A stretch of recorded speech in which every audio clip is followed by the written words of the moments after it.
Good morning students. Class tenth. जैसा कि आपका जो चैप्टर चल रहा था बड़े भाई साहब, उसी के क्वेश्चंस आपको बताए, उसके आंसर बताए। अब उसका जो अगला क्वेश्चन है ग नंबर, वो है आशय स्पष्ट कीजिए। फर्स्ट नंबर आता है, इम्तिहान पास कर लेना कोई चीज नहीं, असल चीज है बुद्धि का विकास। यहाँ पे जैसे कि जो बड़े भाई साहब हैं, उस बड़े भाई साहब की विचार शक्ति या उनकी जो सोच है वो इस प्रकार की कि सिर्फ किताबी शिक्षा प्राप्त करके व्यक्ति सिर्फ अपने आप को ज्ञानी सिद्ध नहीं कर सकता। पुस्तकीय ज्ञान के साथ साथ अनुभव का ज्ञान भी व्यक्ति के लिए बहुत अधिक महत्वपूर्ण होता है। सिर्फ एक निश्चित समय में निश्चित पाठ्यक्रम को पढ़कर एक परीक्षा के द्वारा अपने आप को सिद्ध करना कोई विशेष नहीं है। उसके साथ साथ असल चीज होती है बुद्धि का विकास होना। किसी चीज या किसी प्रसंग को पढ़ने के बाद व्यक्ति को उस प्रसंग या उससे संबंधित जो जानकारी है उसने कितनी आत्मसात की है, उसने उसे कितने अपने गहन में उतारा है, ये महत्वपूर्ण होता है। बुद्धि का विकास कितना हुआ है, सिर्फ पढ़कर रखना गलत है, उसे अपने जीवन में आत्मसात करना महत्वपूर्ण है। नंबर टू आता है, फिर भी जैसे मौत और विपत्ति के बीच भी आदमी मोह माया के बंधन में जकड़ा रहता है, मैं फटकार और घुड़कियां खाकर भी खेलकूद का तिरस्कार नहीं कर सकता था। यहाँ पे जैसे हम बात करें तो यहाँ पे छोटा भाई है। वो छोटा भाई बताना चाहता है कि चाहे बड़े भाई साहब उसे कितना ही डांटे, कितना ही फटकारें, किसी भी प्रकार से हो सकता है प्रताड़ित करने की कोशिश करें, उसे सच्चाई बताए, उसे घमंडी कहें, या हो सकता है उसे पढ़ाई का भय दिखाए, कुछ भी प्रकार के उनके जो साधन है उनका वो इस्तेमाल करते हैं। लेकिन फिर भी यहाँ पे छोटे भाई के व्यवहार में कोई बदलाव नहीं आता।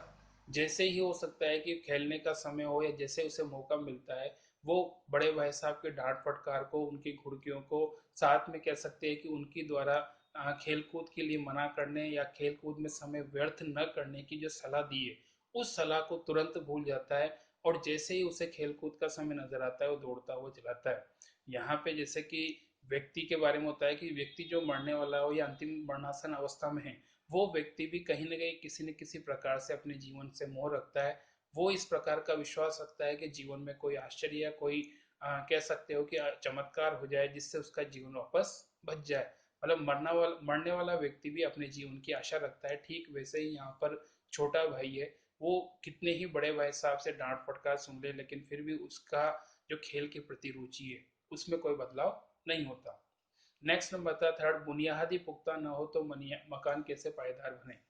यहाँ पे जैसे कि लेखक समझाना चाहते हैं कि किसी भी भवन की जो नींव होती है, वो नींव जितनी मजबूत होगी भवन उतना ही अधिक मजबूत होगा।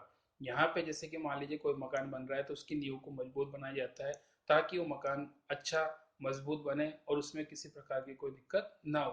ठीक वैसे ही बड़े भाई साहब यहाँ पर शिक्षा की जो नींव है या शिक्षा का जो भवन है उसे मजबूत बनाना चाहते हैं।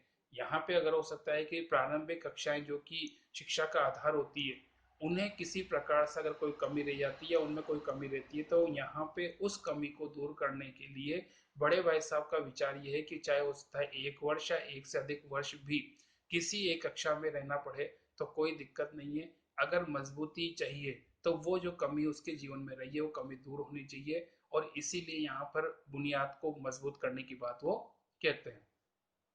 लास्ट नंबर 4 आता है, आंखें आसमान की ओर थी और मन आकाशगामी पथिक की ओर, जो मंद गति से झूमता पतन की ओर जा रहा था, मानो कोई आत्मा स्वर्ग से निकलकर विरक्त मन से नए संस्कार ग्रहण करने जा रही हो।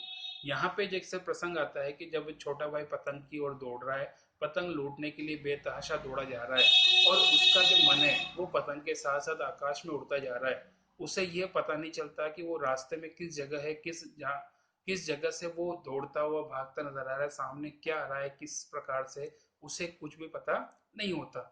दूसरी एक और चीज यहाँ पे जैसे बताया कि उसको पतंग को एक आकाश से उतरती हुई आत्मा के रूप बताया। जिस प्रकार से कोई आत्मा स्वर्ग से धरती की ओर आती है तो विरक्त मन से आती है, क्योंकि परमात्मा में आत्मा का मिलन होता है और वो ईश्वर से सानिध्य पाना चाहती है। लेकिन जब वो धरती पे आती है तो किसी प्रकार से मन में विरक्ति का भाव मानती है।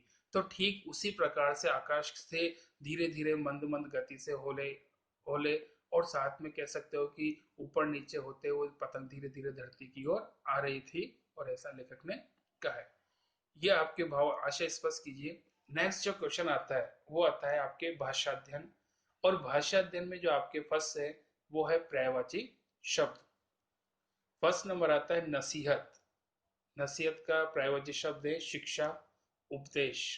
नंबर 2 राजा, नृप, नरेश। नेक्स्ट नंबर आता है रोष, गुस्सा, क्रोध। नेक्स्ट है ताज्जुब, हैरानी, आश्चर्य।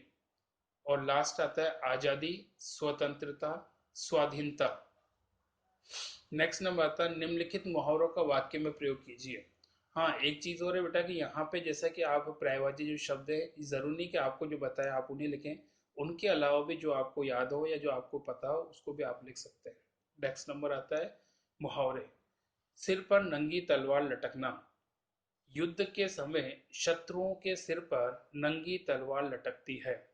नंबर 2 आड़े हाथों लेना, कार्य में गलती हो जाने पर अधिकारी ने मोहन को आड़े हाथों लिया। थर्ड अंधे के हाथ बटेर लगना, रमेश का विवाह जिस लड़की से हुआ वह बहुत पढ़ी लिखी है, यह तो ऐसा हुआ कि अंधे के हाथ बटेर लग गया। नेक्स्ट नंबर आता है लोहे के चने चबाना, परीक्षा में अच्छे अंक लाने के लिए विद्यार्थियों को लोहे के चने चबाने पड़ते हैं। फिफ्थ दांतों पसीना आना, इस कार्य को करने के लिए इतनी मेहनत की इस कार्य को करने के लिए इतनी मेहनत की कि मुझे दांतों पसीने पसीना आ गया। नेक्स्ट नंबर एरा गेरा नत्थु खेरा, वह एरा गेरा नत्थु खेरा से कोई वास्ता नहीं रखना चाहता। नेक्स्ट नंबर आपके हैं जिसमें तत्सम, तद्भव, देशज और आगत, अंग्रेजी और उर्दू अरबी फारसी शब्दों को छांटना है। फर्स्ट नंबर आता है वो तत्सम, वो इस प्रकार है सुक्तिबाण, आधिपत्य, प्रातःकाल, विद्वान, निपुण, अवहेलना। सेकंड तद्भव, आंख फोड़, पन्ना। थर्ड देशज, जानलेवा, घुड़कियां, मेला, तमाशा, फटकार।